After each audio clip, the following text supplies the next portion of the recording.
Alrighty, ladies and gentlemen, we have here Sadistic on the bottom and Roy G on the top, and we have pretty reasonable hands out of both players here. I like being the one with the Vampire Prince on turn 2, though, I think, as opposed to the Exarch of the Egg. Yeah, Vampire Prince going to do some pretty good work.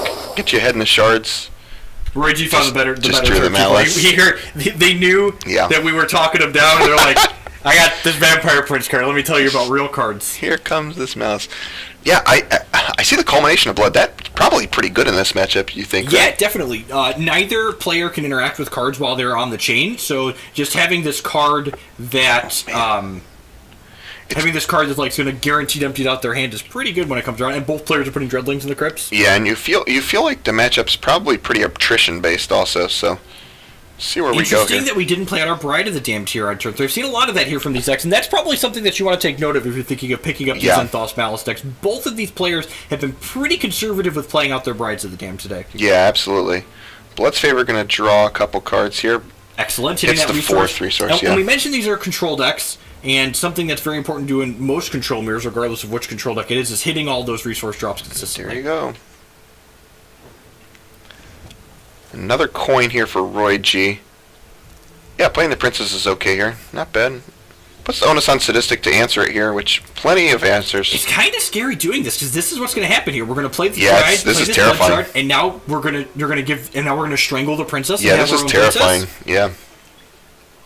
And this Bride makes Culmination of Blood kind of embarrassing, right? Yeah. Just like talking about card that might be good, but then like again, just like consistently underperforming today. Boy.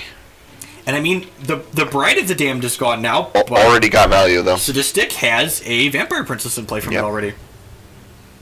Okay, that could be... The Malice could definitely drag them into this game. That being said, we've got a 1 in 3 chance to take this Culmination of Blood out of that is out true. of their hand here.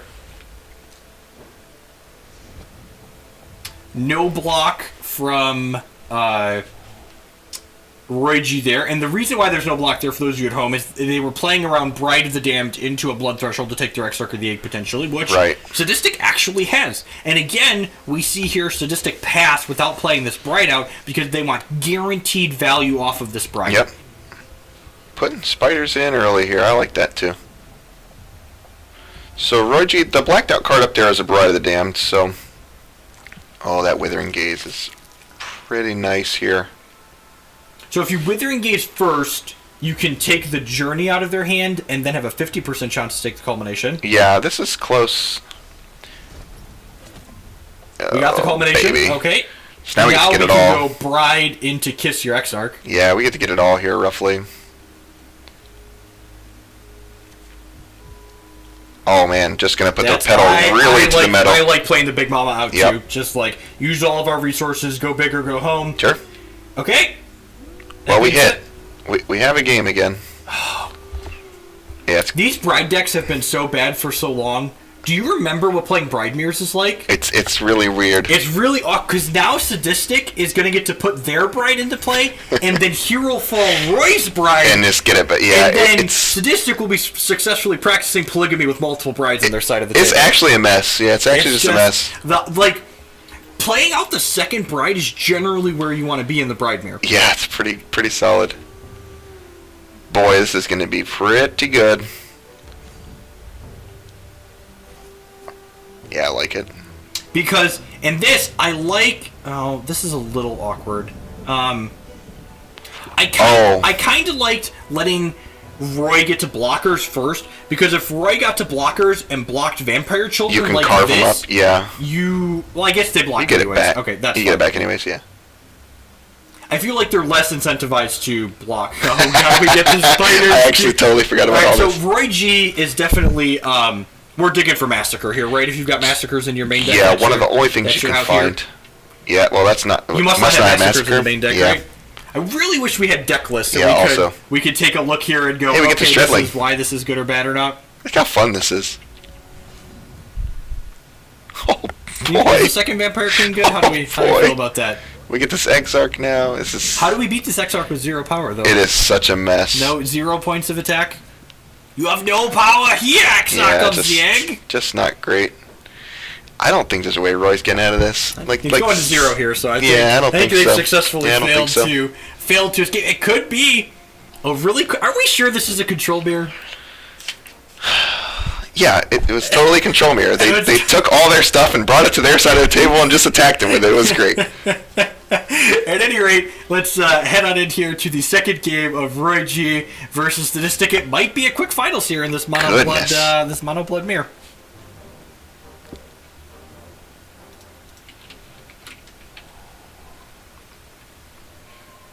Oh. Now, worth noting again here, the players have changed spaces. Sadistic is on top now, and Roy G is on the bottom. Same champion, so it could be easy to miss that. I like both players' hands here, so it's going to be interesting to see how this pans out again. We've got Vampire Prince and Primordial Cockatrice on Roy G's side of the table, and we've got Malice and Bride of the Damned on Sadistic's side of the table. This is going to be a good one here. Something that's kind of interesting here, and again, I don't know how it plays out necessarily this season, but last season when we were playing Bride Mirrors, it was often right to board your Vampire Princes out. Yeah, I do remember that. I think it's probably really good on the play still. It may be play draw dependent, I'm not really sure. Yeah, that's fair. I can see that because this Vampire Prince is going to get in a couple of hits before the Bride can come in and take it out. Well, we have a Malice in play, so you just like Cockatrice here and don't think about it. Oh yeah, just give me 2 of your cards. After this attack, it's pretty Probably nice. supposed to attack first. Perfect. A little bit punished here because we could lose this Vampire Prince and then not get a point of life out of this Bloodstone. Back up Malice Vampire Queen. I like ditching the Queen here. You're pretty far off of casting. You just kind of want to make all your resource drops, right?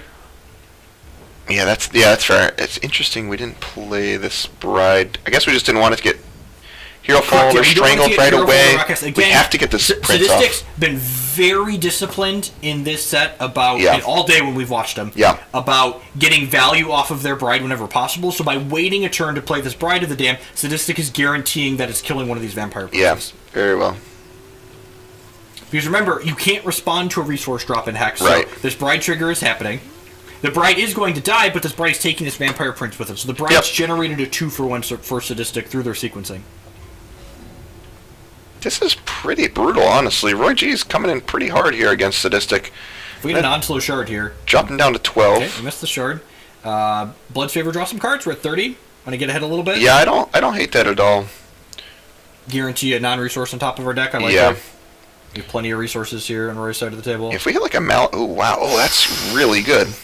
Wow, those are two really big bombs. Seekers are really powerful. Matt and I were actually discussing off camera, like, what do we do in these mirror matches? How do we clean up constants and stuff? And I was like, well, it's like Eternal Seeker is like the out, right? Very it's like the only thing you can do. All right, well. Yeah, let's see that. I like this Cockatrice. Great. You're gonna make him choose between the resources. I like choosing the Queen. Yeah, it's your only card that's gonna catch you back up from this point. It looks like. Interesting that we played the Blood Shard instead of the Necropolis coin. I guess they're low enough that we want to blend them out. This culmination has to be free at this point, right? This has to be free. It's down to 2 now, I believe. It's free. Oh boy. We didn't cycle the coin. Yeah, we didn't cycle the coin for some reason. Wow, is that going to be it? Is Sadistic going to steal this game? That's 2 extra points. Sure, Roy was going to win this game. So that would have put Sadistic to 2. You said it was going to be good in the mirror, and it doesn't appear to disappoint. Like, they're like, that's big. That's it. That's it. I think. From 30. Yeah, the only point of health that matters is the last. The last one. Vampire Queen's going to lock things up. I think. The Zentos Malice is going to really carry it pretty heavy. Okay. So. Strangle the Queen, I guess. Yeah, you have to strangle the Queen. Wait, why did we let him block? Why did we let the Queen block? Huh. Okay. Okay, we want to kill. I guess this makes sense. The children generate value, and they only have 1 less power than the Queen. I like that. That makes sense. The children made a princess anyways. Who cares, right? Interesting here. And again, like, Sadistic is ahead on board now, and we're gonna keep playing this game and watching it out till its natural conclusion. Because again, this is the finals. These players are playing for $250. Yeah. But the writing's on the wall at this point. I think Sadistic is pretty well snowballed their Start advantage. dumping spiders into the deck. These redlings are actually gaining Sadistic extra life because they have to attack into these vampires. Start putting a bunch of spiders into Roy G's deck and just Gonna go from there. Another Vampire Prince. Boy, this one churned really quickly. Yeah, the culmination turn just turned hard. Yeah. And Sadistic correctly identified that this queen was their most important tool. Yes. So we wanted to make sure that they kept access to that for as long as possible. Yeah, this is just a net zero here. Boy, that's just... Gain 2 more. Yeah, Sadistic's pretty far ahead here. This Malice is just going to take over the game. And 72 cards in Roy's deck right now. Yeah, and how many of those do you think are spiders? Yeah, Casualty. Now we're really pumping the gas here. Hit him for 6, down to 19. We're going to sack the spider, go up to 21, draw another card. Oh, baby. It's Withering Gazes. Sure, why not? Put the whole family out there, you know? Yep, I love this. Load, blast 2 resources. Put some eggs in there, 76 cards. Oh, how many are we going to get, dude? 5, 6, 7? No, only 2. We're going to cycle this coin, though. We could get 5. That's not enough, but is it? This is not going to be... But is it enough? There's too many eggs. There's certainly too many eggs in his deck, right? The Vampire Prince you have to kill here because it's going to start milling you out. Bury a bunch of eggs out of your deck.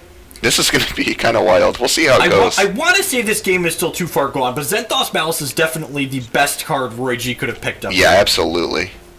There's 71 cards in his deck, though, you know? And there's going to be more than that at the end of this turn. There might be 100 cards in his deck by the end of this. What, 12 more eggs in here? Yeah. Yeah, just fill it up. Yeah, fill the tank, top the tank off, and then spill it all over the rest of the card. 83 cards, nice. The Cockatrice. Wait, why didn't we play the Cockatrice? Oh, we want to sacrifice it to draw a card. Sure. Yeah. Well, do we want to draw a card? Do we want to draw a card? The hard-hitting questions. Uh-oh. 1, 2, oh, boy. 3, 4, 5, 6. Oh, yeah, it's over. This is going to be cascading into a shard. Into the shard. Perfect. Well, it's 7, 8, I like 10. Roy's a trooper. Just put eggs into it. Actually 13, I believe, here. I believe it's actually 13. We're just going to draw some more anyways, because you know what? We're here to draw cards. You're not incorrect. And this is going to be a lethal attack here, and Sadistic is going to be incredible. Our Bash champion for today. Congratulations to Sadistic taking home that $500 first place prize, and thank you everyone for hanging out watching the coverage today. Yeah. Remember that if you didn't catch all of the coverage today, it'll go up on the Hex official YouTube channel at some point in the future. And I've actually got all of the videos broken up round by round, so there's no waiting in there. You can watch just the matches and not have to skip through the dead part on my own YouTube channel. And thank you everyone, and I will be live on my own personal Twitch channel on Monday afternoon, 10 a.m. PST, noon Central Standard Time, with some fresh brews on a Lasgar free ladder. Yeah, nice. So, hope everyone had a great day. Matt and I had a lot of fun. Yeah, tons of fun. And hopefully we'll be back here soon on the official channel doing coverage. Remember, if you enjoyed the coverage today, let HexTCG know that on their Twitter and their forums and anywhere. Just shout at the Corys and say we were great, or shout at them and say we were awful if you didn't. Yeah, whatever. That we did. We're probably both. Just be honest. Yeah. And actually, in terms of being honest, if you have genuine feedback for us, we definitely want to know. Do better that are realistic, we would love to do that. The budget that we created this production with today was $0. Yeah. In fact, you could we ordered Jimmy John's. You could argue that Jimmy John's and the Krispy Kremes cost us money. But yeah, so we're trying to do a lot with a little, and I appreciate everyone watching. As always, you're a great community, Hex, and we'll catch you around next time.